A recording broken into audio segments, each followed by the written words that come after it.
काल की जय। हरि ओम तत्सत। श्रीमते रामचंद्राय नमः। ओम नमः परमहंसास्वादित चरण कमल चिन्मकरंदाय भक्तजन मानस निवासाय श्री राम कृष्णाय वासुदेवाय हरे परमात्मने प्रणतक्लेशनाशाय गोविंदाय सीतानाम श्री रामानंदाय अस्मदाचार्य पर्यन्तां वंदे गुरु परंपराम्।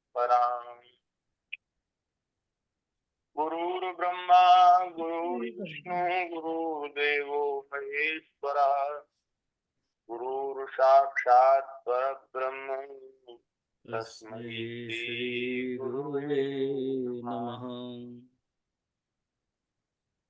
नारायणं नमस्कृत्य नरं चैव नरोत्तमं देवीं सरस्वतीं व्यासं ततो जयमुदीरये।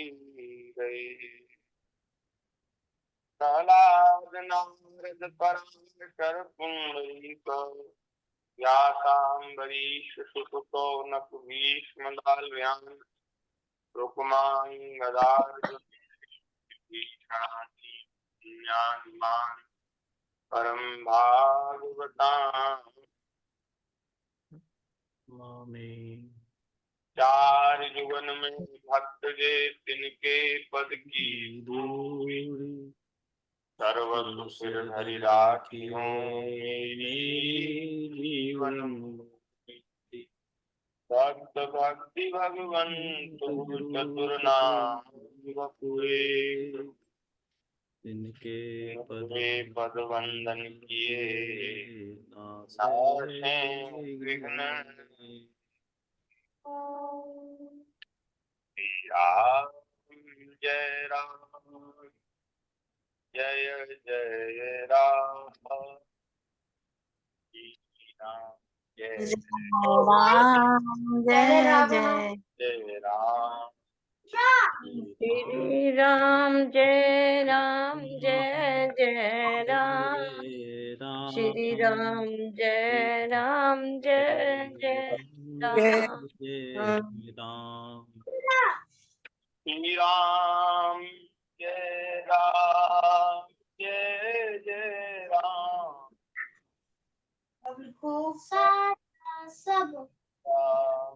सब जग श्री राम जय राम जय जय राम श्री राम जय राम जय जय राम राम सीता अरे यार बंद कर दिया जाए। आता तो है उल्टा बना रहे थे सीधा उस जगह स्पीकर बंद कर दिया जाए। वो सीताराम जय सीताराम सीताराम जय राधे श्याम जय राधे श्याम राधे श्याम जय राधे श्याम राधे राधे श्याम जय राधे श्याम राधे श्याम जय राधे श्याम राधे श्याम जय राधे श्याम जय राधे श्याम सीताराम जय सीताराम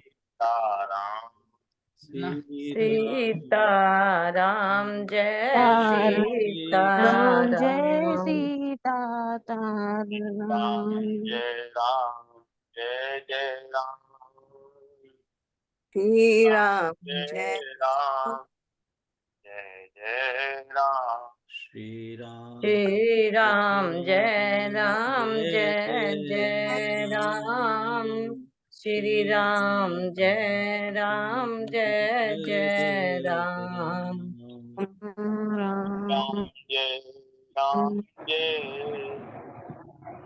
श्री राम राम जय जय राम जय जय जय राम जय जय राम राम श्री राम जय राम जय जय राम श्री राम श्री राम जय श्री राम राम जय जय राम जय जय जय राम राम बोलिए श्री सीतारामचंद्र भगवान की की जय श्री की जय हरि लाल की जय की जय श्री उमा जय जय पर भगवान की जय की जय जय जय श्रीमद भागवत महापुराण की जय की जय जय श्री गुरु जी महाराज की जय की जय श्री वेद व्यास जी महाराज की जय की सदगुरुदेव भगवान की जय की जय सब संतन की जय सब हरि भक्तन की जय की जय जगत जननी पूज्या गौ माता की जय जय जय जय श्री राधे श्याम श्याम जय जय श्री सीता हर हर हर महादेव। महादेव नारायण नारायण नारायण हरि शरणम भक्तवांछा कल्पतरु भक्तवत्सल शरणागत वत्सल दीन बंधु दया सिंधु असंख्येय कल्याण गुणगण निलय अकारण करुणा गुणालय भक्त वत्सल शरणागत वत्सल दीन बंधु दया सिंधु आनंद घन परमात्मा परब्रह्म भगवान श्री वृंदावन बिहारिणी बिहारी जी के महती कृपा करुणा से उनके अनुग्रह से हम सभी को श्रीमद् भागवत जी की मंगलमयी कथा उसका श्रवण करने का परम दुर्लभ अवसर प्राप्त हो रहा है। हम सब लोग बड़े भाग्यशाली हैं। अपने अपने घरों में बैठकर विज्ञान के माध्यम से हम सभी लोग भागवत जी का सत्संग कर रहे हैं। भागवत जी की कथा श्रवण कर क्रमशः कथा चल रही है, अध्याय के क्रम से कथा चल रही है। तो लगभग सभी कथाएं हम सब लोग उनका श्रवण कर पा रहे हैं जी। हाँ, कोई कथा ऐसा नहीं है कि कोई कथा छोड़ के हम भाग दौड़ वाली कोई चर्चा कर रहे हो। आराम से बैठकर, कोई जल्दी में नहीं, कोई हड़बड़ी में नहीं, आराम से भगवान की चर्चा हो रही है। सत्संग का यही स्वरूप है। सत्संग ऐसे ही होना चाहिए। और भगवान की जो लीलाएं कथाएं हैं वो सारे जगत के कल्याण के लिए हैं। उनमें हम लोगों के काम की बात कहाँ कहाँ छुपी है, कहाँ कहाँ से हम अपने उपयोग की बात ग्रहण कर सकते हैं, वह सब चर्चाएं भी होना आवश्यक है जी। बाकी कथाएं तो देखो सब जानते ही। कथाएं तो खूब लोग होती हैं, खूब लोग सुनते हैं कि अभी वामन भगवान का और बलि जी का चरित्र हम सब लोग श्रवण कर रहे थे। सब लोग जानते हैं कि बलि ने 3 पग पृथ्वी का संकल्प किया और वामन भगवान ने त्रिलोकी नाप ली। ये सब चरित्र भगवान का सब जानते हैं। लेकिन इसके आगे पीछे मध्य में जो सत्संग की बातें हैं, जो हमारे काम की बातें हैं, उन सब बातों को कहना सुनना और यथासाध्य उनको जीवन में उतारने का प्रयास करना, ये सब बातें हम लोगों को ग्रहण करनी है। जी। तो हम खूब विस्तार से सब चर्चाएं हो रही हैं ठाकुर जी की दया से। ऐसा बानक बार बार नहीं बनता। हाँ, अब फिर पुनः ऐसा संयोग बनेगा कि नहीं बनेगा। कहो तो आपके पास समय न हो, कहो तो हमारे पास समय न हो, लेकिन इस बार तो ठाकुर जी की दया से जैसे तैसे पूरी भागवत जी की कथा कहनी ही है, करनी है। तो ये बढ़िया संयोग बना है। ये हम लोगों के कोई पूर्व के पुण्य है और ठाकुर जी की कृपा करुणा है, जिसके फलस्वरूप हम सब लोग भागवत जी की मंगलमयी चर्चा श्रवण कर रहे हैं। आज जो है भागवत जी के 8वें स्कंद के 24वें अध्याय की चर्चा, जिसमें मत्स्यावतार की कथा का वर्णन है, वह हम सब लोगों को करनी है। तो राजा परीक्षित जी ने श्री सुखदेव जी महाराज से प्रश्न किया। श्री परीक्षित जी कह रहे हैं, भगवन श्रोतुमिच्छामि हरेरद्भुत कर्मणः अवतार कथा माध्याम माया सत्य विदर्भनम। राजा परीक्षित ने पूछा कि हे प्रभु, भगवान के कर्म बड़े अद्भुत हैं।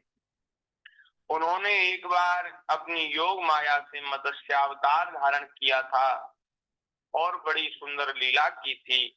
मैं उनके उसी आदि अवतार की कथा सुनना चाहता हूँ। ये जो मछली का अवतार है, संसार में इसको निंदित माना जाता है। मछली का अवतार कोई अच्छा, मछली की जो देह है वो कोई अच्छी नहीं होती, बहुत खराब देह होती। और मछली का तो बेचारी का बड़ा मरना है। जल में जल के जंतु मछली को खा जाते हैं, मार देते हैं।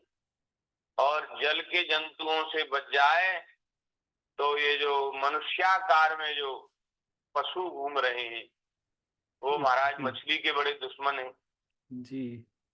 हाँ, तो मछली की महाराज बड़ी, मछली के लिए बड़ा जीवन कठिन है।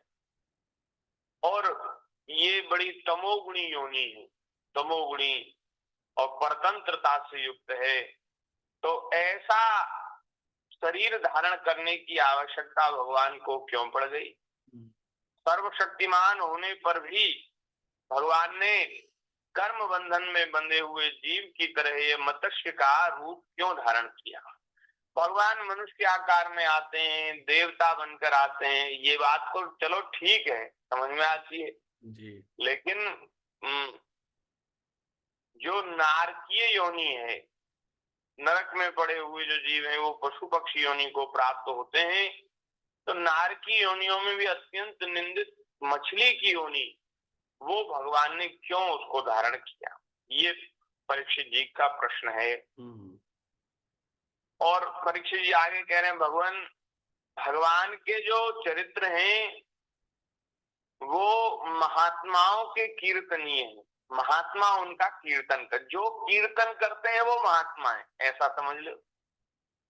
जो भगवान के चरित्रों को कहते सुनते हैं वो महात्मा है जी। हाँ, देखो सत्संग के नाम पर बहुत सी चर्चाएं आजकल होने लगी हैं। नाम तो होता है सत्संग, दिव्य सत्संग, लेकिन वहाँ ऐसी ऐसी चर्चाएं भी होती हैं जिनको सुनने से महाराज लोगों की सनातन धर्म में, वेद में, भगवान में, संतों में श्रद्धा नष्ट हो जाती है। ऐसे भी सत्संग होते हैं जी। लेकिन वास्तव में सत्संग क्या है? सत्संग कहते किसे हैं? तो गोस्वामी जी महाराज कहते हैं, बिनु सत्संग न हरि कथा, तेहि बिनु मोहन भाव, मोह गए बिनु राम पद, होए न दृढ़ अनुराग। गोस्वामी जी ने कहा सत्संग की परिभाषा बता रहे, बोले सत्संग क्या है? बोले सत्संग वही है जहाँ हरि कथा है, जहाँ भगवान की कथा हो रही है, ठाकुर जी के गुणों का गान हो रहा, वह सत्संग है। कथा, अच्छा कथा के नाम पर भी आजकल बहुत चर्चाएं होने लगी। नाम तो है श्रीमद् भागवत कथा, श्री राम कथा, लेकिन भगवान के भक्तों की चर्चाएं न हो करके उसमें कुछ और ही चर्चाएं होती हैं जी। तो वह भी ठीक नहीं है। विशुद्ध भगवान के चरित्रों को कहा जाए, सुना जाए, और सत्संग की बात जिससे मन संसार से हटकर भगवान में लगे, वह ऐसी बात। अच्छा, और हम सरल करके बताएं तो वैसे तो ये बात सरल ही है, सहज ही है, भगवान की कथा जहाँ हो वह सत्संग है। और भी महापुरुषों ने सत्संग की परिभाषा बताई कि सत्संग की परिभाषा क्या है? बोले जिसको सुनने के बाद, जिसको जहाँ बैठने के बाद आपको आपके धर्म में, साधु में, ब्राह्मण में, भगवान में, गाय में आपकी श्रद्धा जग जाए, श्रद्धा उत्पन्न हो जाए जी। तो समझना चाहिए कि ये सत्संग किया गया। और यदि इसके उलट हो, अश्रद्धा ही होने लग जाए, सनातन धर्म में, सनातन संस्कृति में, वेदों में, गाय में, ब्राह्मण में, साधु में अगर अश्रद्धा होने लग जाए तो समझना चाहिए सत्संग नहीं हुआ, कुसंग हो गया। तो सत्संग की परिभाषा है कि भगवान की कथा, भगवान के जो गुण हैं उनका कीर्तन महात्मा करते हैं, और महात्मा जो है वे निरंतर भगवान के गुणों का कीर्तन करते हैं। जो महात्मा है वो कीर्तन करेगा, और जो कीर्तन करेगा वही महात्मा है। ये दोनों एक दूसरे के पूरक हैं। तो भगवान के जो गुण हैं वे महात्माओं के द्वारा कीर्तनीय हैं और समस्त प्राणियों को सुख देने वाले। कहते हैं ना, संतों के पास जाने से शांति मिलती है, सुख मिलता है। क्यों मिलता है? क्योंकि वे भगवान की चर्चा करते हैं, और भगवान की चर्चा सभी प्राणियों को सुख देने वाली। तो ऐसे भगवान के चरित्र आप हमें विशेष रूप से सुनाइए, और मत्स्यावतार की कथा उसका विस्तार से वर्णन कीजिए। सूत जी महाराज ने कहा कि इस प्रकार जब परीक्षित जी ने भगवान सुखदेव जी से प्रश्न किया तो हे शौनकादि ऋषियों, उन्होंने विष्णु भगवान का वह चरित्र जो उन्होंने मत्स्यावतार धारण करके किया था वे वर्णन करने लगे।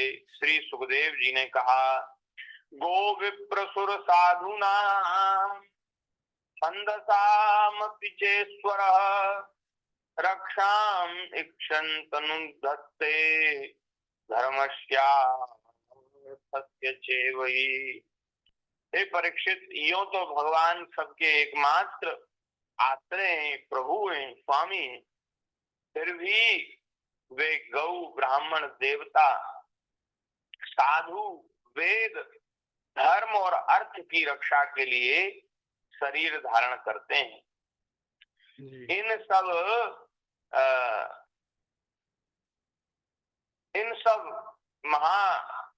महापुरुषों के लिए भगवान अवतार धारण करते हैं, शरीर धारण करते हैं। बोले किन के लिए? सबसे पहले कहा गौ विप्र सुर साधुना।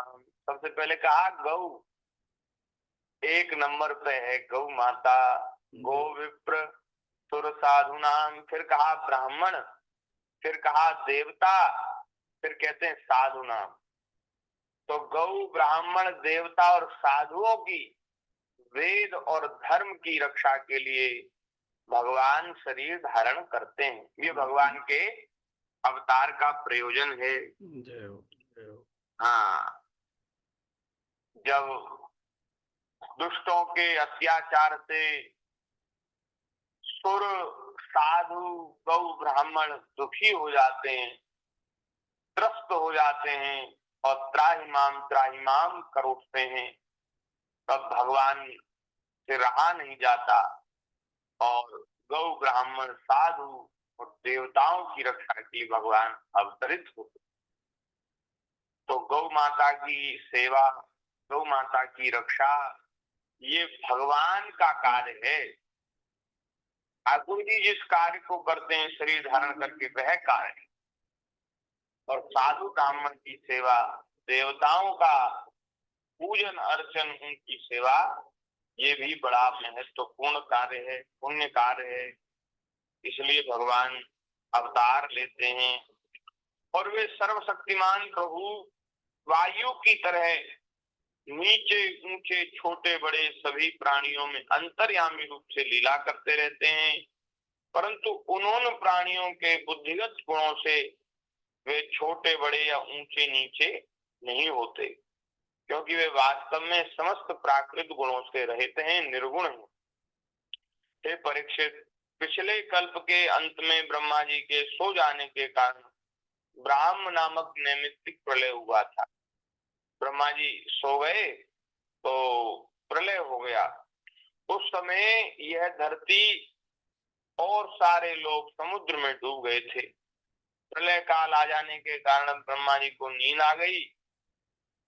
वे सोना चाहते थे, उसी समय वेद उनके मुख से निकल पड़े और उनके पास ही रहने वाले हयग्रीव नामक बलि दैत्य ने उन्हें चुरा लिया। जब भगवान ने जाना कि हयग्रीव ने वेदों को चुरा लिया है, वह उनको नष्ट करेगा, तो भगवान ने मत्स्यावतार ग्रहण किया। कैसे ग्रहण किया? तो बोले, सुखदेव जी ने कहा, हे परीक्षित, एक बार उस समय जब वेदों को हयग्रीव नामक दैत्य चुरा ले गया, उसी समय सत्यव्रत नाम के एक राजा, वे बड़े उदार एवं भगवत परायण राजर्षि जल पी करके तपस्या कर रहे थे, तपस्या में लगे थे। वही सत्यव्रत वर्तमान महाकल्प में विवस्वान सूर्य के पुत्र शाददेव नाम से विख्यात हुए और उन्हें भगवान ने वैवस्वत मनु बना दिया। इस समय जो वैवस्वत मनवंतर चल रहा है, उसके जो मनु है, श्राद्धदेव मनु, वे ही पहले मनवंतर में सत्यव्रत नाम के राजा थे। तो एक दिन वे राजर्षि सत्यव्रत कृतमाला नदी में जल से तर्पण कर रहे थे। उसी समय उनकी अंजलि के जल में एक छोटी सी मछली आ गई। नदी में जब तर्पण किया जाता है तो अंजलि भर करके जल नदी से लिया जाता है और अपने पितरों का स्मरण करके पितरों को समर्पित किया जाता है। तो जैसे उन्होंने जल में अंजलि भरी तो एक मछली, छोटी सी मछली उनकी अंजलि में आ गई और वे उस जल को छोड़ना चाहते थे, क्योंकि अब मछली आ गई तो इससे तो तर्पण होगा नहीं। तो उस अंजलि के जल को नीचे नदी में छोड़ना चाहते थे। उसी समय महाराज ये छोटी सी मछली बोली। उसने राजा सत्यव्रत से बड़े करुण स्वर में, बड़े विनम्रता के साथ राजा सत्यव्रत से कहा, राजन, आप बड़े दीन दयालु हैं। आप जानते ही हैं कि जल में रहने वाले जंतु जो होते हैं वो अपनी ही जाति वालों को खा जाते हैं। मैं उनके भय से अत्यंत व्याकुल हो रही हूँ। आप मुझे फिर इस नदी में क्यों छोड़ रहे हैं? नदी के जल में क्यों छोड़ रहे हैं? आप मुझे न छोड़िए। तो राजा सत्यव्रत को तो पता नहीं था कि इस रूप में स्वयं भगवान प्रसन्न होकर मेरे ऊपर कृपा करने के लिए मछली के रूप में पधारे हैं। तो उन्हें तो मालूम नहीं था। तो उन्होंने उस मछली की रक्षा का मन ही मन संकल्प किया। उन्होंने विचार तो किया कि कैसी विलक्षण मछली है जो बोलती है, लेकिन फिर भी उन्होंने कहा, चाहे जो हो, मैं इसकी रक्षा करूंगा। रक्षा का उन्होंने संकल्प किया। राजा सत्यव्रत ने उस मछली को उठा करके और बड़ी दया के साथ उसे अपने पात्र के जल में रख लिया, कमंडल में रख लिया और अपने आश्रम पर ले आए। अब वो महाराज वहां ला करके एक पात्र में उसको रख दिया मछली को, और वे अपने नित्य नैमित्तिक कार्यों में लग गए। रात बीत गई, सवेरा हुआ, तो सवेरे जब उन्होंने देखा तो जिस पात्र में मछली रखी है वो महाराज पात्र पूरा घेर लिया है। मछली इतनी बड़ी हो गई कि पूरा पात्र उस मछली ने घेर लिया। और उसने राजा से कहा कि महाराज अब तो इस कमंडल में मैं कष्ट पूर्वक भी नहीं रह सकती, यह मेरे रहने योग्य नहीं रहा, ये छोटा पड़ गया है, अतः मेरे लिए कोई बड़ा सा स्थान आप नियत कर दें जहां मैं सुख पूर्वक रह सकूं। राजा सत्यव्रत ने मछली को कमंडल से निकालकर एक बहुत बड़े पानी के मटके में रख दिया, परंतु वहां डालने पर वह मछली 2 ही घड़ी में 3 हाथ और बढ़ गई। थोड़ी सी देर में 3 हाथ बढ़ गई। अब वह मटका भी मछली के लिए पर्याप्त नहीं रहा, तो उसने कहा महाराज यहाँ से भी मुझे आप निकालिए, कहीं बड़े जल में आप मुझे रख दीजिए, जल का स्थान हो, क्योंकि यहाँ भी मैं नहीं रह सकती। तो राजा ने उस मछली को उठाकर एक सरोवर में डाल दिया, लेकिन महाराज देखते देखते वह मछली इतनी बड़ी हो गई कि उस महामत्स्य ने, महामछली ने सरोवर के पूरे जल को घेर लिया, पूरा सरोवर घेर लिया। और उसने बड़े बड़े करुण स्वर से कहा, राजन मैं जलचर प्राणी हूँ, बिना जल के नहीं रह सकती, और यह आप देख रहे हैं यह सरोवर का जल भी मेरे सुखपूर्वक रहने के लिए पर्याप्त नहीं है, इसलिए आप मेरी रक्षा कीजिए, मुझे किसी बड़े सरोवर में रख दीजिए। तो राजा सत्यव्रत ने उनको बहुत बड़े अटूट जल वाले सरोवर में रखा, लेकिन जितने बड़े सरोवर में रखा भगवान उतने ही बड़े बन जाते। अंत में उन्होंने उन लीला मत्स्य को समुद्र में ही छोड़ दिया। अच्छा। बोले महाराज इससे बड़ा जल का कोई अगाध स्रोत नहीं है, कोई स्थान नहीं है समुद्र से बड़ा, आप यहीं विहार। तो अब मत्स्य भगवान ने फिर राजा सत्यव्रत से कहा कि राजा आप मुझे यहाँ क्यों छोड़ रहे हैं, समुद्र में बड़े बड़े बलि मगर आदि रहते हैं, बड़े बड़े मत्स्य रहते हैं, वे मुझे खा जाएंगे, इसलिए आप मुझे समुद्र के जल में मत छोड़िए। अब महाराज राजा सत्यव्रत ने विचार किया कि ये कोई सामान्य मछली नहीं है, क्योंकि ऐसी मछली न मैंने कभी देखी है न सुनी है। हाँ मछली तो होती है बड़ी बड़ी, लेकिन वे इतनी जल्दी तो बड़ी नहीं होती, धीरे धीरे उनका विकास होता है, उनका शरीर बड़ा होता है, लेकिन ये तो महाराज एक दिन में ही इतने बड़े हो गए, तो ये कोई सामान्य मछली नहीं है। एक ही दिन में 400 कोस के विस्तार के सरोवर को आपने घेर लिया, तो आप साधारण मछली नहीं, तो उन्होंने समझ लिया कि कोई विलक्षण ही कोई मत्स्य महापुरुष है। तो उन्होंने कहा कि हे मत्स्य का रूप धारण करने वाले, जो आप मुझे मोहित कर रहे हैं, आप कौन हैं? मैंने आपके जैसा जलचर जीव न कभी देखा न सुना। अब मुझे ऐसा लगता है कहीं आप साक्षात सर्वशक्तिमान सर्वांतर्यामी श्री हरि ही तो नहीं है, जो जीवों पर अनुग्रह करने के लिए ही आपने जलचर का रूप धारण किया है।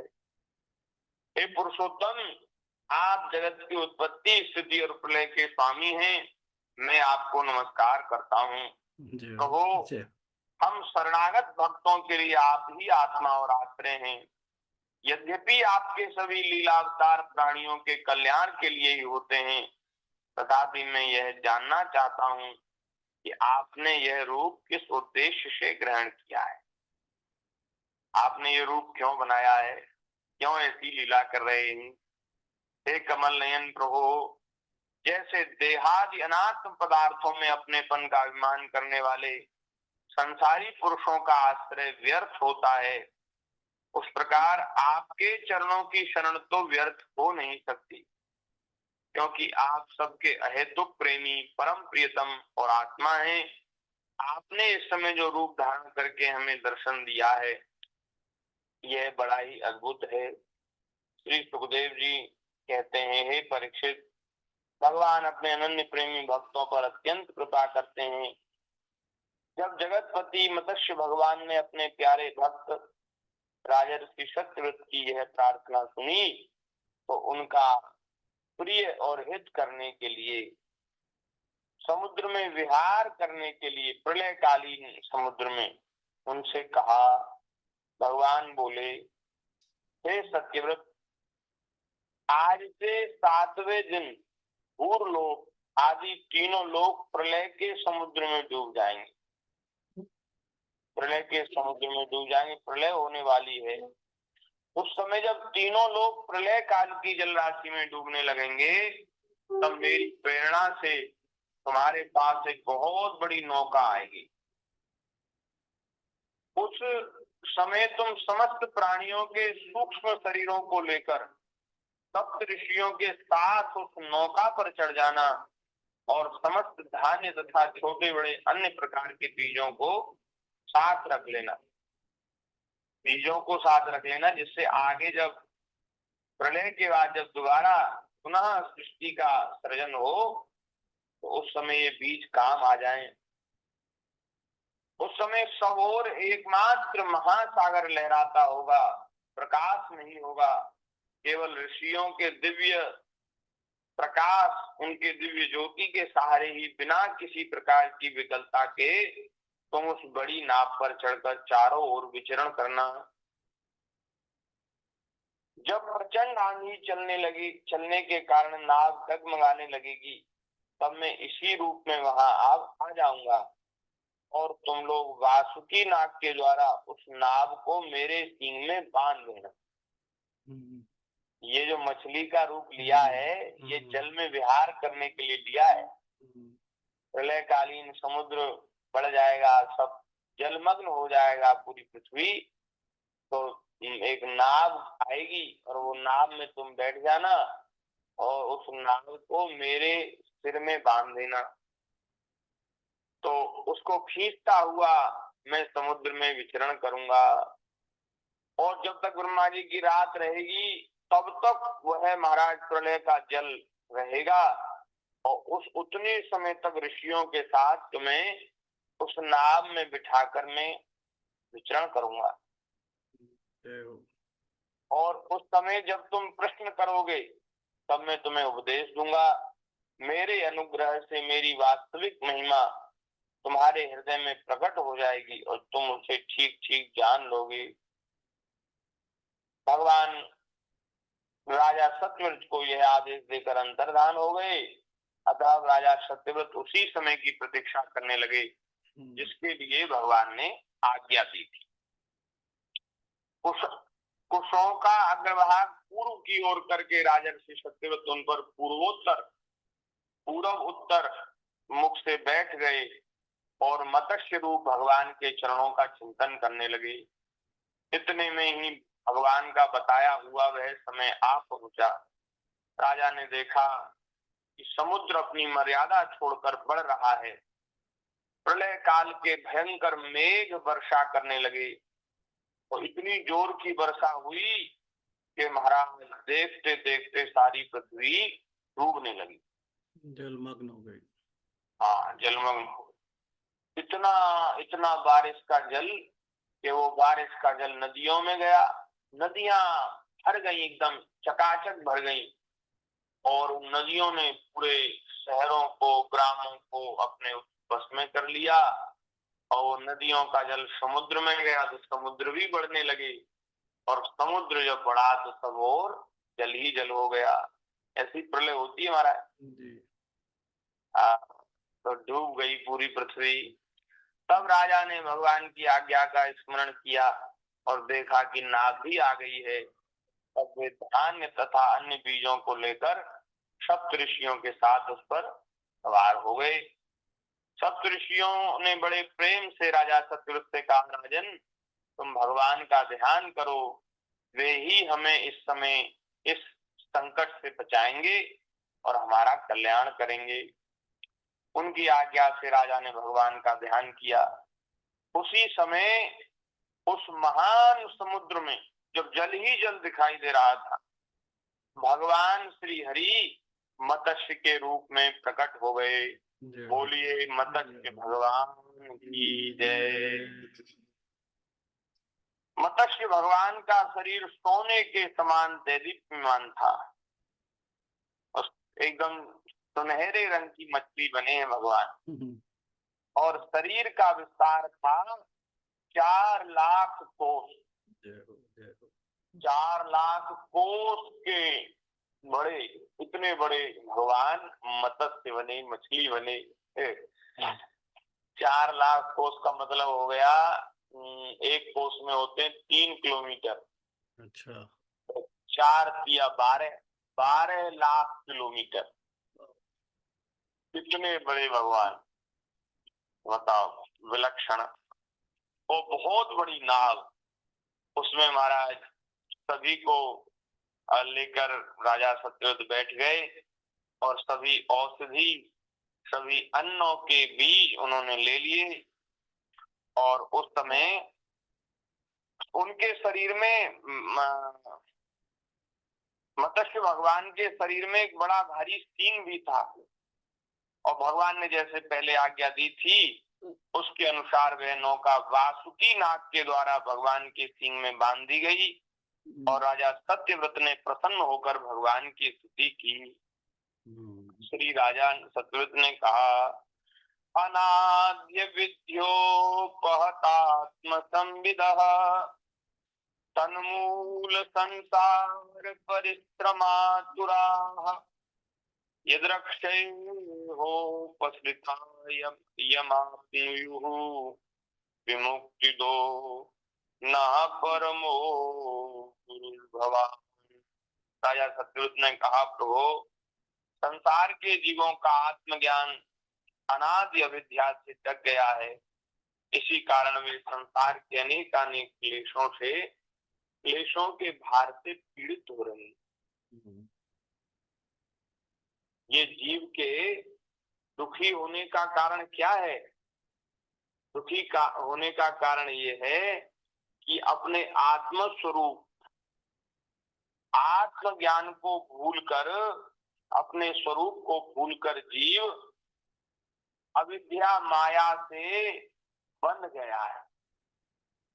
अविद्या के द्वारा, माया के द्वारा, ज्ञान के द्वारा उसका ज्ञान हर लिया गया है।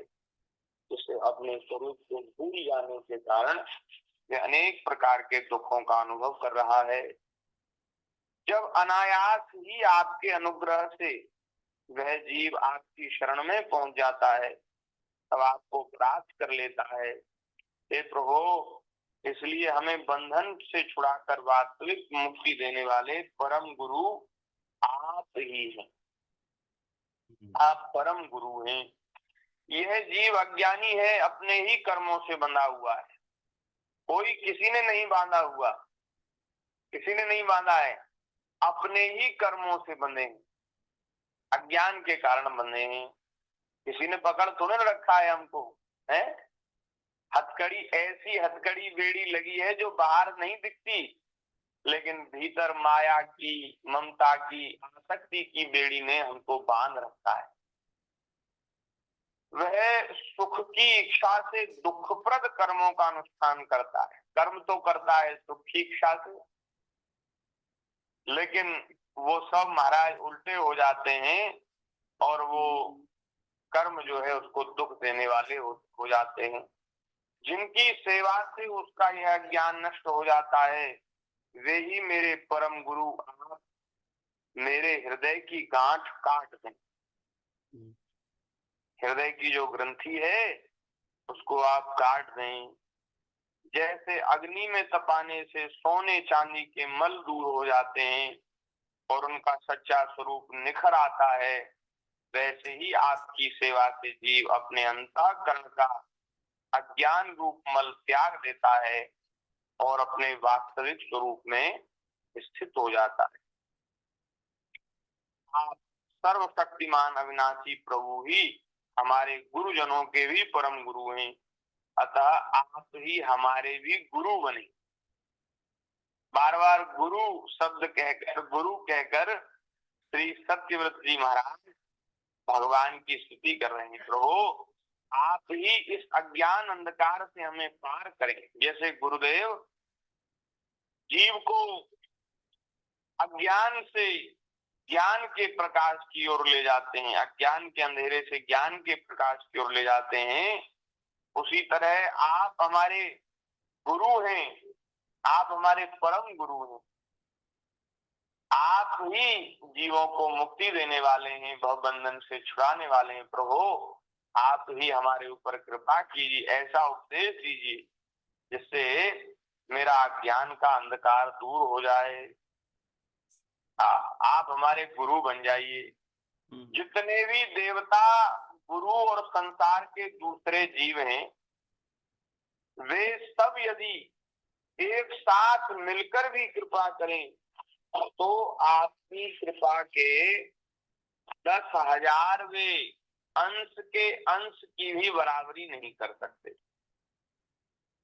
कितनी बढ़िया बात है। संसार के जितने भी देवता हैं और जितने भी जीव हैं, प्राणी हैं, मनुष्य हैं, और जिनको गुरु कहते हैं वे गुरु हैं, वे सब यदि एक साथ मिलकर कृपा करें तो भी आपकी कृपा के 10,000वें अंश के अंश की भी बराबरी नहीं कर सकते।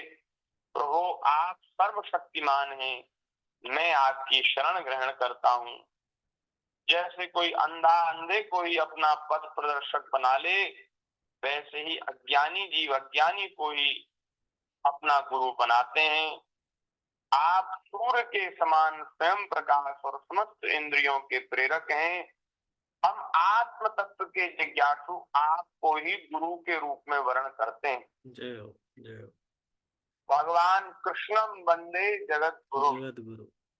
भगवान की वंदना जगत गुरु के रूप में की जाती है। ये भी एक विधि है, भगवान को ही गुरु मान लेना है। लेकिन हम कलियुगी जीव हैं, हम लोगों का अंतःकरण इतना पवित्र नहीं है कि हम भगवान से सीधे संबंध जोड़ सकते।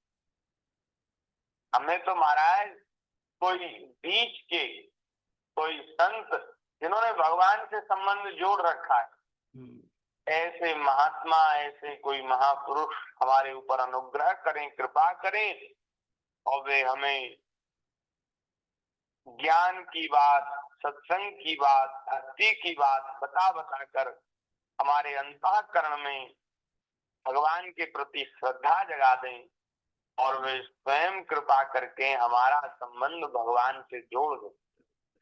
तो हमारा संबंध हो सकता है, नहीं तो हम व्यवहारी प्रपंची जीव कहाँ भगवान से संबंध जोड़ सकते। भगवान को गुरु बनाना और भगवान के ही आश्रित हो जाना, भगवान के भरोसे हो जाना, और भगवान ही फिर उसका मार्ग प्रदर्शित करते हैं, भगवान ही उसको दिखाते हैं रास्ता, तो वो सब ठीक है, ऐसा होता है। लेकिन जो बहुत अधिक श्रद्धावान जो जीव हैं, जिनका पूर्व का संस्कार ऐसा है भजन का, बहुत जन्मों से जो भजन करते आ रहे हैं, उनके लिए तो भगवान गुरु के रूप में उनको प्राप्त हो सकते हैं और उनको ठाकुर जी ऐसा मार्ग बता सकते हैं, उनके पथ प्रदर्शक बन सकते हैं। लेकिन हम लोगों ने तो अभी भक्ति की पाठशाला में, भक्ति की कक्षा में प्रवेश ही किया है। बहुत पूर्व जन्मों की कोई ऐसी साधना थोड़ी है कि हम सीधे ही भगवान से जुड़ जाएंगे। हमें तो पहले संत भक्तों से जुड़ना है, पहले गुरुजनों से जुड़ना है और फिर भगवान को। तो दोनों ही मार्ग हैं, जिनको अपने अंतःकरण को देखकर, टटोल कर, फिर दोनों मार्गों में से जो उचित लगे तो करना चाहिए। या तो सीधे भगवान को ही गुरु मान लो, भगवान तो सबके गुरु हैं, हमारे भी गुरु हैं, हमारे गुरु जी के भी गुरु हैं, सबके गुरु कृष्णम वंदे जगत गुरु। और संत महापुरुष वे भी भगवत स्वरूप हैं। देखो जिन्होंने भगवान को जान लिया वे भी भगवान ही हैं।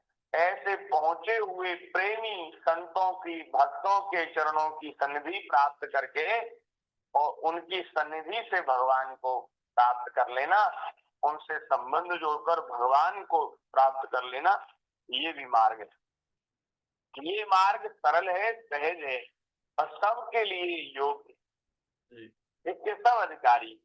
इसलिए संतों के चरणों की सन्निधि, संतों का आश्रय लेना, ये बात बार बार कही गई है। क्योंकि इसका ये जो सनातन मार्ग है कि पहले भक्तों की शरण ग्रहण करो तो भगवान की शरण तो अपने आप प्राप्त हो जाएगी, तो ये अनुभव किया हुआ मार्ग है, इसलिए इसकी महिमा ज्यादा कही गई है। लेकिन फिर भी देखो, गुरु बनाओ, गुरु बनावे, हम संसार में गुरु बनावे तो हम किसी अपने जैसे ही अज्ञानी जीव को गुरु न बनावे। या सत्यव्रत जी कह रहे हैं कि प्राय होता क्या है कि मनुष्य अंधा जैसे अंधे को ही अपना पथ प्रदर्शक बना ले, वैसे ही अज्ञानी जीव, वह तो कुछ जानता नहीं, वह तो ये भी नहीं जानता कि वास्तव में सच्चा गुरु कौन है। वह तो ये भी नहीं जानता कि संत होते कैसे हैं, गुरु होते कैसे हैं, गुरु शब्द का अर्थ क्या है, गुरु जो शब्द है वो किन महापुरुषों के जीवन में घटित होता है। तो अब अज्ञानी जीव तो ये सब जानते नहीं, तो वे बेचारे प्राय अज्ञानी जीव मोह में पड़कर, अज्ञान पड़कर किसी अज्ञानी को ही गुरु बना लेते हैं। तो अब फिर क्या होता है कि जैसा गुरु वैसा ही चेला, और फिर महाराज नरकों में ठेलम ठेला, सब नरकों की ओर जा रहे हैं। फिर हैं, गुरु भी नरक जा रहे, चेला भी नरक जा रहे। और स्वामी जी महाराज कहते थे कि भैया बुरा मत मानना, लोग गुरु बना करके नरक जा रहे हैं। गुरु बना करके तो लोग भगवान के धाम जाते हैं, लेकिन अब वर्तमान में स्थिति ये है कि गुरु बना करके लोग नरक जा रहे हैं, और जो गुरु बना रहे हैं वो शिष्य भी नरक जा रहे हैं, गुरु भी नरक जा रहा है। ऐसी स्थिति है महाराज। लोभ के कारण सभी जो कल्याण के मार्ग थे वो महाराज उनमें सब में बाधा आ गई, सब विकृत हो गए लोभ के कारण। लोभ होने के कारण जो अधिकारी नहीं है वे भी गुरु बनने की इच्छा रखते हैं और गुरु बन जाते हैं, और बेचारे भोले वाले सीधे साधे लोगों को ठगते हैं। तो ऐसी बात नहीं होनी चाहिए भैया। जब तक हमारे भीतर योग्यता पात्रता नहीं है, जब तक हमको ही सत्य वस्तु का साक्षात्कार नहीं हुआ, तब तक हम दूसरे किसी को क्यों अपने उसमें करें, अपने उसमें प्रभाव में और लेकर के उसको क्यों अपनी शिष्य बनावें। ऐसा क्यों करें कि भाई हमें ही नहीं मिला तो फिर उसको क्या देंगे। तो ऐसा नहीं करें। जो अधिकारी हैं, जो योग्य हैं, जिनके ऊपर गुरु कृपा हो गई, जिनके ऊपर भगवान की कृपा हो गई, जो सुलझे हुए हैं वो तो सुलझा सकते हैं। जो बंधा हुआ है वो दूसरे को बंधन मुक्त कैसे कर सकता है। जो मुक्त है, जैसे मेरे हाथ में भी रस्सी बंधी है, आपके हाथ में भी रस्सी बंधी है। अब मैं आपसे कहूं कि आप मेरी रस्सी खोल दो, या आप मुझसे कहें मेरी रस्सी, तो फिर कैसे खोले। कोई खुला हुआ जो मुक्त है वही हम दोनों को मुक्त कर सकते। तो ऐसा विवेक रख करके गुरु बनाना चाहिए, और जब तक ऐसे गुरु न बने, ना मिले, तब तक भगवान को ही गुरु बनाकर भगवान का भजन करना चाहिए। जय हो। अभी कोई 2-3 दिन पहले हमसे पूछ रहा था कि बोले महाराज हम भगवान का नाम जपते हैं, मंत्र जपते हैं, तो क्या बिना गुरु के भी मंत्र जप सकते हैं? मैंने कहा बिल्कुल जप सकते हैं। भगवान का नाम मंत्र वो बिना गुरु के भी जप सकते हैं, भगवान की पूजा कर सकते हैं। तो भगवान की भक्ति का यही तो विधि है। सबसे पहले गुरु नहीं बनाना, सबसे पहले भगवान की भक्ति करनी, सबसे पहले भगवान की कथा सुननी।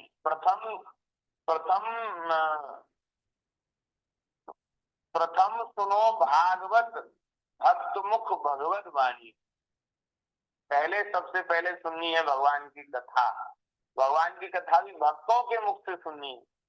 और दूजे आराधे ईश भक्ति नो भांति बखानी। दूसरे नंबर पे क्या करना है? दूसरे नंबर पे भगवान की भक्ति करनी है, जो व्यास जी ने 9 प्रकार से बखान की है। भगवान व्यास जी ने जो नवधा भक्ति का उपदेश किया है, उस नवधा भक्ति से भगवान की आराधना कर। पहले भगवान की कथा सुननी, फिर 9 प्रकार की भक्ति करनी। और 9 प्रकार की भक्ति क्या क्या है?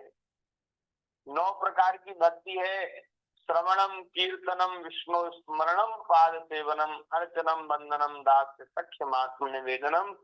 और गोस्वामी जी ने भी कहा प्रथम भगति संतन कर संगा, दूसरी रति मम कथा प्रसंगा, गुरुपद पंकज सेवा, तीसरी भगति अमान, चौथी भगति मम गुणगण, करे कपट तजगान।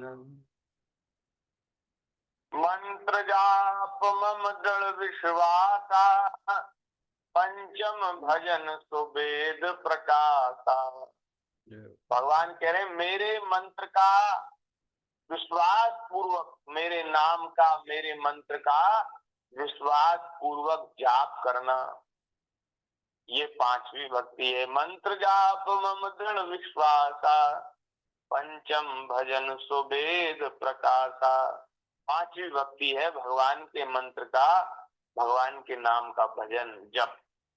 छठदम शील बिरसी बहु कर्मा, निरत निरंतर सज्जन धर्मा। सातव सम मोहि में जग देखा, मोते अधिक संत कर लेखा। 7वीं भक्ति है कि सारे संसार को मेरा ही स्वरूप मानना। और बोले सारे संसार को तो मेरा स्वरूप मानना है, लेकिन मेरे भक्तों को तो मुझसे भी अधिक मानना है। मोते अधिक संत कर ले। आठव जथा लाभ संतोषा, सपने नहीं देखे पर दोषा। नवम सरल सब सन छल हीना, मम भरोस ही है हरस न दीना। 9वीं भक्ति है सरलता, सबसे छल रहित व्यवहार। छल रहित व्यवहार, सबसे एक जैसा व्यवहार, छल रहित, किसी के प्रति छल कपट का व्यवहार न करना। और हृदय में मेरा भरोसा रखना, ना प्रसन्नता, ना तो सुख और न दुख, ना तो ऐसी कोई संसार की लाभ हो जाए तो ना तो कोई ऐसी प्रसन्नता हो और ना हानि में कोई दुख हो। ये 9वीं भक्ति है। तो इन 9 भक्ति में से एक भक्ति भी किसी के हृदय में होती है तो भगवान कहते हैं वह मुझे प्रिय हो जाता है, वह मेरा भक्त हो जाता है। तो ये जो 9 भक्ति है ना, ये 9 भक्ति का आचरण गुरु बनाने से पहले करना चाहिए। आजकल लोग गुरु बनाने में बहुत जल्दी करते हैं। और आज तो महाराज होड़ मची है।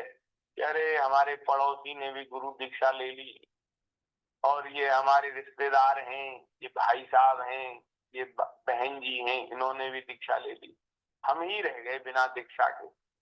तो हम कहीं थोड़े हल्के न साबित हो जाएं, कमजोर न साबित हो जाएं, इसलिए हमको भी दीक्षा लेनी। भजन नहीं करना, दीक्षा भजन लेनी। करने की उत्सुकता नहीं है, भाव नहीं है, लेकिन दूसरे लोगों ने ले लिया, कहीं हमसे ये ना कहें कि अरे तुमने अब तक दीक्षा नहीं ले हो, तो हम इनसे कहीं हल्के ना साबित हो जाएं। अरे ये एक शेर भगत हैं तो हम सवा शेर भगत हैं। हाँ, एक दूसरे से बढ़ने चढ़ने की स्पर्धा लगी है तब, और इसलिए लोग देखा देखी दीक्षा लेते हैं आजकल। ज्यादातर ऐसी स्थिति है, सबके लिए नहीं कह रहे हम, ज्यादातर तो ऐसा ही है। बहुत जो लोग होते हैं श्रद्धा से युक्त होकर के जो दीक्षा लेते हैं, वो उनकी तो क्या महिमा, क्या कहना, ये तो बड़े सौभाग्य की बात है। किसी के मन में भगवत प्राप्ति की चाह उठे और उसके मन में फिर ये आवे कि अब तो हरि बिनु ना सरेरी माई, अब श्री ठाकुर जी के बिना काम नहीं चलता। तो फिर उनके मन में आवे कि अब ऐसा कौन हमें महापुरुष मिले, कौन हमें बतावे तो भगवान की प्राप्ति का सही सरल सटीक मार्ग क्या। तो मार्ग बताने वाले हैं गुरुदेव। तो ऐसी श्रद्धा से जब अंतःकरण युक्त हो जाए तब फिर ठाकुर जी से प्रार्थना करनी चाहिए। और भगवान की भक्ति करते हुए जब प्रार्थना की जाती है तो महाराज मैं निवेदन करूं, उनको सच्चे गुरु की प्राप्ति होती। हाँ, और ये जो जल्दी जल्दी करते हैं ना, अभी न तो भक्ति की, न कथा सुनी, न कुछ किया, और जल्दी जल्दी करते हैं, वो फिर भटक जाते हैं। वो उनको सही जगह नहीं मिलती और वो इधर उधर भटक जाते हैं, और फिर महाराज उनको हाथ मलना पड़ता है, फिर अफसोस होता है बाद में। तो प्रथम सुने भागवत भक्त मुख भगवत वाणी, द्वितीय आराध है ईश भगति नौ बाकी बखानी। जो भक्त 9 प्रकार की भक्ति, उससे भगवान की आराधना। तीजे करे गुरु समुझ, तीजे करे गुरु समुझी, दक्ष सर्वज्ञ रसीलो। बोले गुरु को समझकर, गुरु हमारे महाराज जी कहते गुरु को समझकर तो है ही, लेकिन अपनी श्रद्धा समझकर। इसमें ये भी जोड़ते हैं महाराज जी, गुरुदेव भगवान कहते हैं कि गुरु को समझने की शक्ति तो हमें नहीं है, अपनी श्रद्धा समझकर गुरु दीक्षा लेनी चाहिए। हम अपने हृदय को टटोल कर देखें कि जहां हम अपना समर्पण कर रहे हैं वहां हमारी श्रद्धा जीवन भर निभ पाएगी कि नहीं निभ पाएगी। ऐसा ना हो कि आज श्रद्धा है, बहुत श्रद्धा उमड़ रही है, कुछ दिनों के बाद श्रद्धा कमजोर पड़ जाए, ढीली पड़ जाए, और फिर कहने लगे कि अरे हम तो गलत जगह पड़ गए, अब तो हमें गुरु बदलना है, दूसरी जगह गुरु दीक्षा लेनी। तो ऐसी भी स्थिति लोगों के सामने आ जाती है। बोले महाराज जी क्या करें, हमने तो वहां दीक्षा ले ली, अब क्या दोबारा गुरु बना सकते हैं? तो ऐसा, अब उनसे एक बात पूछी जाए कि जब भाई तुम्हारी एक जगह श्रद्धा नहीं जमी और तुम दूसरी जगह आए हो, तो इसका क्या भरोसा है कि तुम तीसरी जगह नहीं जाओगे, और फिर उसका क्या भरोसा कि तुम चौथी जगह नहीं जाओगे। जब एक जगह श्रद्धा नहीं जमी तो दूसरी जगह, तीसरी जगह, चौथी जगह, न जाने कहां कहां भटकोगे, कितने कुएं का पानी पियोगे। तो ये बात है, हम निवेदन ये कर रहे थे कि गुरु जो बनाने की प्रणाली है, कि जो पद्धति है, जो शास्त्रीय जो विधि है, तो वो ये है, पहले भगवान की भक्ति की जाए, भगवान को गुरु मानकर, भगवान को अपना स्वामी सर्वस्व मानकर, और फिर जब हृदय में श्रद्धा भाव भक्ति उत्पन्न हो जाए तब किन्हीं महापुरुष की शरण ग्रहण करके फिर वे जो बतावें, जो आज्ञा दें, उसके अनुसार अपना जीवन बना करके भगवान का भजन करना चाहिए। ऐसे ही श्री सत्यव्रत जी कह रहे हैं, वे कह रहे हैं कि अज्ञानी जो मनुष्य होता है वो अज्ञानियों को जिस ज्ञान का उपदेश करता है वह तो अज्ञान ही है महाराज।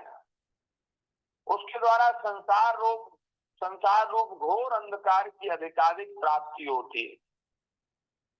परंतु आप तो उस अविनाशी और अमोघ ज्ञान का उपदेश करते हैं जिससे मनुष्य अनायास ही अपने वास्तविक स्वरूप को प्राप्त कर लेता है। आप जैसा सुहृद, आप जैसा हितैषी जीव का कोई और दूसरा नहीं है। आप समस्त जीवों के, प्राणियों के प्रियतम हैं, ईश्वर हैं, आत्मा हैं। गुरु उसके द्वारा प्राप्त होने वाला ज्ञान और अभीष्ट की सिद्धि भी आपका ही स्वरूप है। फिर भी कामनाओं के बंधन में जकड़े हुए लोग अंधे हो रहे हैं। उन्हें इस बात का पता ही नहीं है कि आप उनके हृदय में ही विराजमान हैं। तम त्वामहं देववरं वरेण्यं प्रपद्ये ईशं प्रतिबोधनाय छिन्द्यर्थ दीपेर्भगवन् वचो विग्रन्थीन् हृदयान् विवृणु स्वमोकः। आप देवताओं के भी आराध्य देव हैं, परम पूजनीय ईश्वर हैं। मैं आपसे ज्ञान प्राप्त करने के लिए आपकी शरण में आया हूँ। भगवान, आप परमार्थ को प्रकाशित करने वाली अपनी वाणी के द्वारा मेरे हृदय की ग्रंथि काट डालिए और अपने स्वरूप को प्रकाशित कीजिए। बिना गुरु के भगवान की प्राप्ति नहीं होती। भगवान को गुरु मानकर जब कहा गया प्रभु आप मेरे गुरु बन जाइए, मैं आपकी शरण में हूँ, तो पहले भगवान गुरु रूप में मिलते हैं, फिर साक्षात रूप में मिलते हैं। गीता जी में भी भगवान ने अर्जुन के सामने भक्ति का, ज्ञान का उपदेश तब किया जब अर्जुन ने कहा कि प्रभु मैं आपकी शरण में हूँ, आपका शिष्य हूँ, आप मेरे गुरु बन जाइए और मुझे अज्ञान अंधकार से पार ले जाइए। तो गुरु रूप में तो वर्ण करना ही होगा, चाहे ठाकुर जी को करो या किसी संत को करो, तो गुरु तो जरूर बनाना होगा। बिना गुरु के तो भगवान की प्राप्ति नहीं होगी। तो जब ऐसा सत्यव्रत जी ने कहा है तब भगवान ने कृपा की है। और सुखदेव जी महाराज कहते हैं कि उस प्रलय कालीन समुद्र में विहार करते हुए भगवान मत्स्य जी ने राजा सत्यव्रत को आत्म तत्व का उपदेश दिया। और बहुत लंबे समय तक भगवान विहार करते रहे हैं।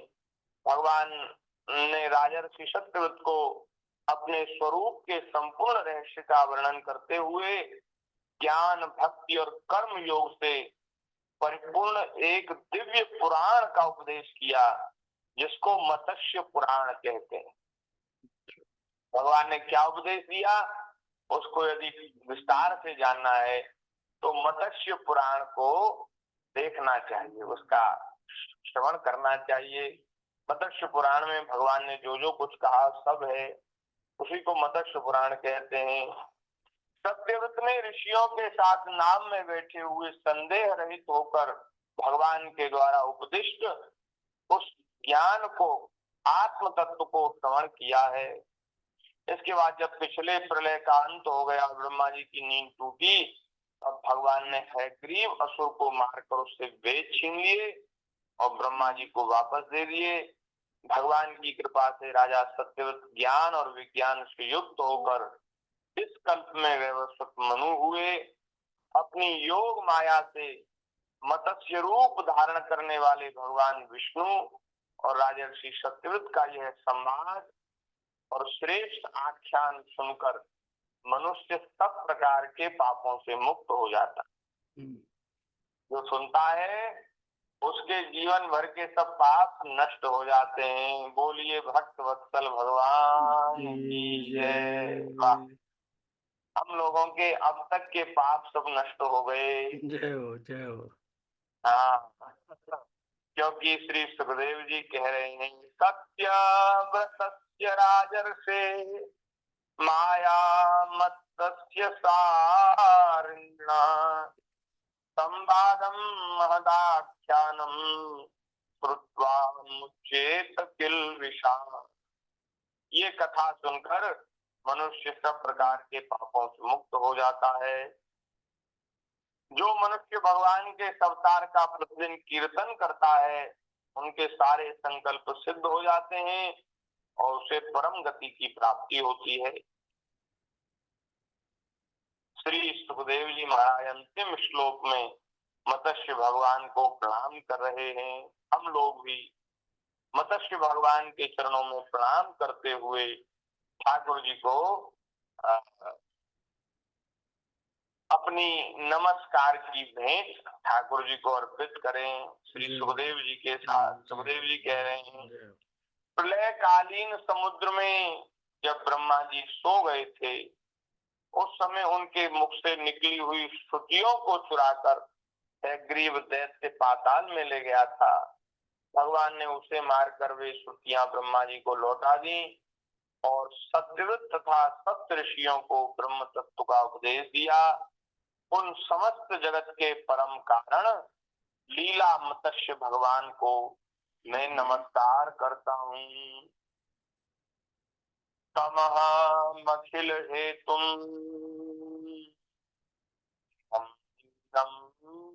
नतो इति श्रीमद्भागवते महापुराणे पारमहंस्यां संहितायां अष्टम स्कंधे